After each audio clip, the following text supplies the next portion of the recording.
good. For 8 hours. And it was so good. But for the 21st century, mainline steam excursions, some of them were greatest engines of all time. They were Dozens of private groups restored the engines beyond these trips, traditions to for the past, an eye to educate future generations. But sadly, for others, not all of them that ran excursions are not around today. Some were retired for various reasons, or in the worst case, outright scrapped. But happily, some of the engines here won't be down for much long. Some of them will return to glory very soon. But without further ado, here is my personal list of the top 11 retired steam excursion stars. What? Hey, what is it? Hey, hold it! This is my top 10 retired steam excursion stars, remember? Wait, what? Oh, hi, Jim. Sorry I let you go there for a bit. Okay, I can see why. By the way, your narrated videos are among the best I've seen recently. I like your top 10 retired steam excursion stars and top 15. So little Max has 102 fever. Who? Max. By the way, I saw your list Elena's baby. Neil's gonna go kill it in. Look. Neil's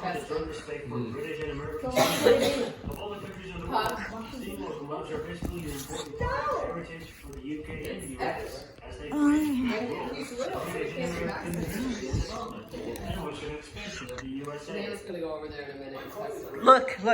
Also, steam locos and profile. Yeah. Who? But who doesn't? I like the way you think. You got it. We only let people in here that have been vaccinated. Something great. We don't let unvaccinated in our house.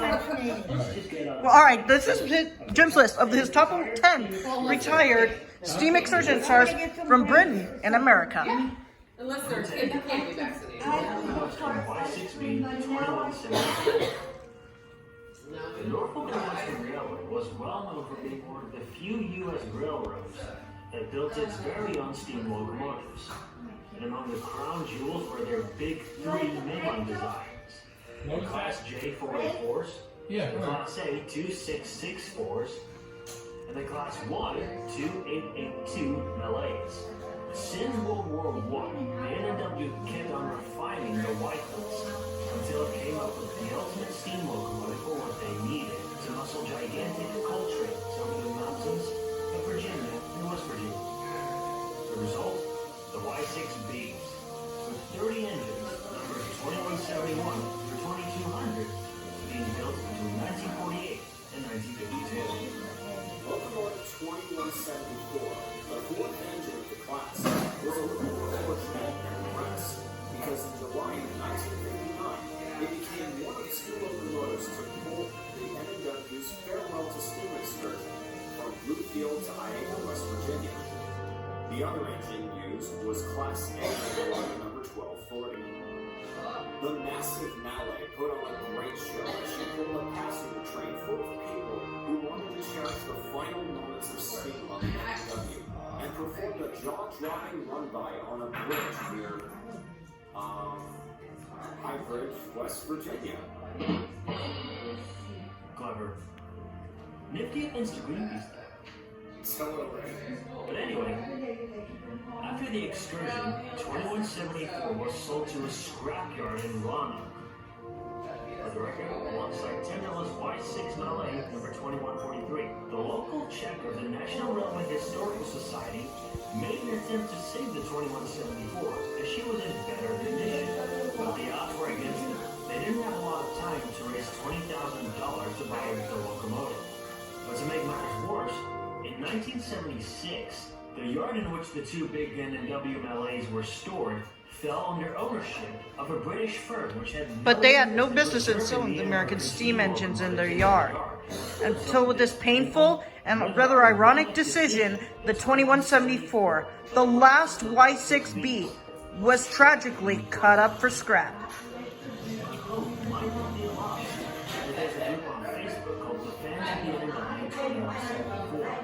With some of its members discussing the probability of building a full-scale replica of the 2174, so that the last of the Y6Bs will be reborn from the ashes and thunder its way across Virginia and West Virginia once again.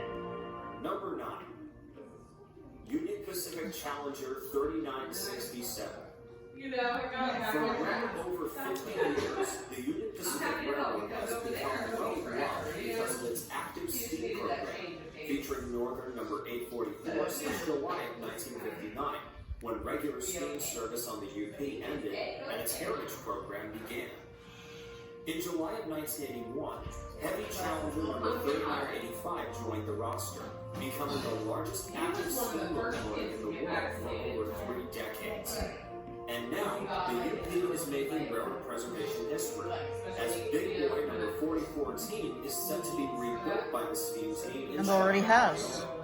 However, the very first Union Pacific steam excursion already occurred on the 17th of May, 1953, when the Rocky Mountain Railroad Club sponsored an excursion passenger train from Denver, Colorado to Laramie, Wyoming. The locomotive selected for the trip was Heavy Challenger 3967. This was a good call, as the train would tackle Sherman Hill, one of the favorite stomping grounds of UP's Heavy Challengers and Big Boys. Not only that, the 3967 was also one of several Heavy Challengers fitted with smoke deflectors, which already made her look more fitting for passenger service, even if it lacked the Greyhound paint job. The engine handled the train with no effort at all, and after the excursion run, she was put back into revenue service, presumably Oh my god. Dude, it's a Challenger. Think of the world's largest mixed traffic locomotives. Sadly, after being retired, the 3967 was among 103 Union Pacific Challengers to be sent off for scrapping as diesels took over the rails, which were later joined by turbine engines. But 3967's ghost would come back 40 years after the last excursion. On May 17th, 1993, exactly 40 years to the day, 3985 was fitted with smoke deflectors and given a replica number plate of 3967 to do the same run as her fallen sibling, even though 3985 had been converted to oil burning 3 years prior to the run. Though if you ask many enthusiasts, the oil conversion was a blessing in disguise. The 3985 was well known for her pyrotechnics in the 1980s. Since she burned coal, she caused quite a few line-side grass fires, which isn't exactly fun if you're a steam enthusiast who also happens to be a firefighter. Not at all, man. Mind if I introduce the next one? Go ahead. Number 8, Great Western, King Class, number 6000, King George V. If there was one railroad that preferred 460 10-wheelers over 460 Pacifics, it was the Great Western Railway of the United Kingdom. They built a grand total of 822 460s, divided into 8 different size classes throughout nearly half of the 20th century, from right around February of 1902 to December of 1950. In physical stature, the biggest of these were the 6000s, better known as the Kings, with 31 locomotives built between 1927 and 1936. Interestingly, there were only 30 Kings in service at once, as engine 6007, King William III, was written off in an accident and got so badly damaged that it was broken up for scrap, with a new King-class locomotive built that would take its name and road number. The real star of the class was the prototype machine, locomotive number 6000, better known as King George V, and nicknamed the Bell, thanks to the brass bell on its pilot. Yet, this modern of a 10-meter, equipped with 4 cylinders, represented the UK in the centenary of the Baltimore and Ohio Railroad, forming a stark contrast to any American and Canadian locomotives at the fair, thanks to the King's simple and elegant exterior. After the celebrations were over, King George V returned to England and was put to use in express passenger service from London to Plymouth via Taunton, Bristol, and Westbury, and London to Wolverhampton via Birmingham and Bester. These were the only lines that the Kings could traverse on the entire GWR system due to their enormous size and weight. And that's where they stayed, even after the 1948 nationalization that created British Railways, or BR for short. Would you mind explaining nationalization to all the people in the audience who are new to British steam, Jim? Gladly. In 1923, all 100 plus railroads owned by the Kingdom were grouped into the Big Four railways. You had the London and Northeastern Railway, the London, Midland and Scottish Railway, the Great Western Railway, and the Southern Railway, with the last one not to be mistaken with the American Southern Railway. In 1948, they were nationalized into British Railways, or BR for short, and it wasn't that great of an experience. Moving right on. King George V was retired at the end of 1962. They have over 1.9 million miles. In 1969, British Rail made a steam ban to keep steam locomotives off of the mainland. And in 1971, number 6000 broke that ban, where she made a triumphant return into excursion service, being the very first steam locomotive to run on British Rail after its steam officially ended in 1968. The engine ran proudly until 1987, but its boiler certificate and lease with the owners of the engine expired. After being the crown jewel of the Swindon Steam Museum, King George V is proudly displayed at the National Railway Museum in New York. It exhibits several sculptures of the turntable. This scene right here is funny. Show off. Hey, I heard that. Number 7. Great Western Castle number 5051, Earl Bathurst. Another GWR 10-wheeler, this was one of a staggering 171 Castle-class locomotives built by the GWR between 1924 and 1951. The previously mentioned King class is actually an enlarged version of the Castle class, which was already an enlarged version of the GWR's 4000 class 460s, which were known as the Stars.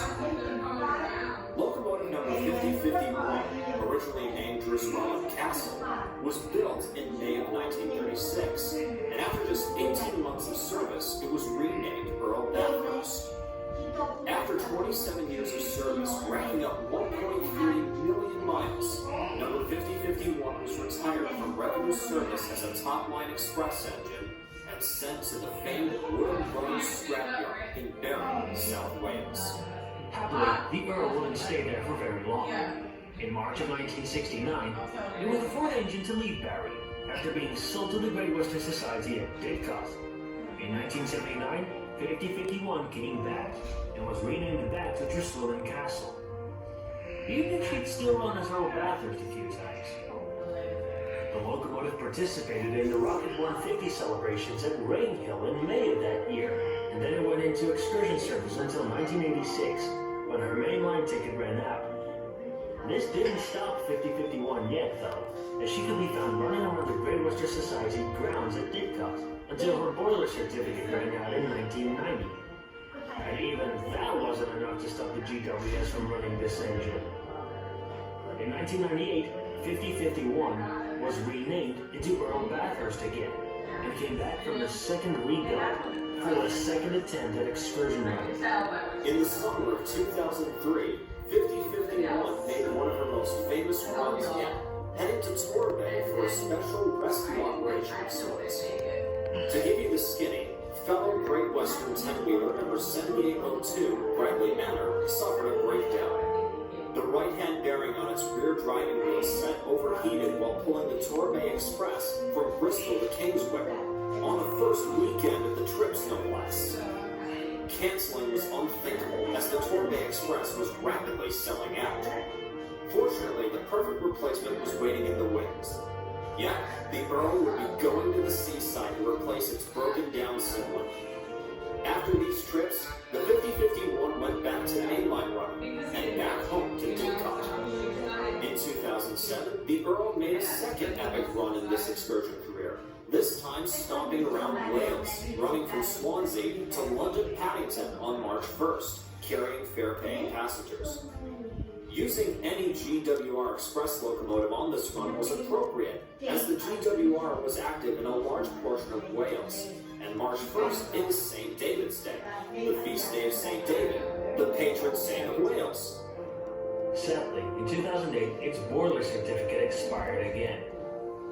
At the moment, restoration is unlikely, as the GWS spent the next 3 years restoring King-class locomotive 6023, King Edward II. And now, Yeah? 5051 surviving classmates, Okay. number 4079, Pendennis Castle, is also making a comeback in the heads of the GWS. For now, 5051 has become a display piece at Didcot. But there's no doubt that despite her rollercoaster career, and constantly switching names between Treswell Castle and Earl Bathurst, that this gorgeous 10-wheeler has made a lot of good memories for all who have seen her in action. And what about 7802? Well, she recently returned to steam on the Severn Valley Railway after a 3-year restoration, and the work didn't involve fixing the damage from that failed bearing. It was obviously done back in 2003. Wasn't going to ask. Hey, Crystal, shall we split this up into 3 parts? I mean, this video is already 60 minutes and about 54 seconds long. Sure, sounds like a good idea. We'll see you on part 2, folks, so stay tuned. This may be late, but you do realize that most pictures for the segment about UP 3967 were actually 3985 in the skies, right? I couldn't find more good quality pictures of 3967. And like some color than 2. But the diesel and those auxiliary water channels make it pretty obvious that the pictures weren't in the 50s. Still, could be worse. Anyway, we have more locomotives to count down. Oh, right. Oh, this video features pure American superpower locomotives. Let's do this. But before we begin, what is a superpower locomotive? Superpower was a locomotive innovation by Reliable Locomotive Works. Oh, sure. Okay. I guess I'll see you in the next video.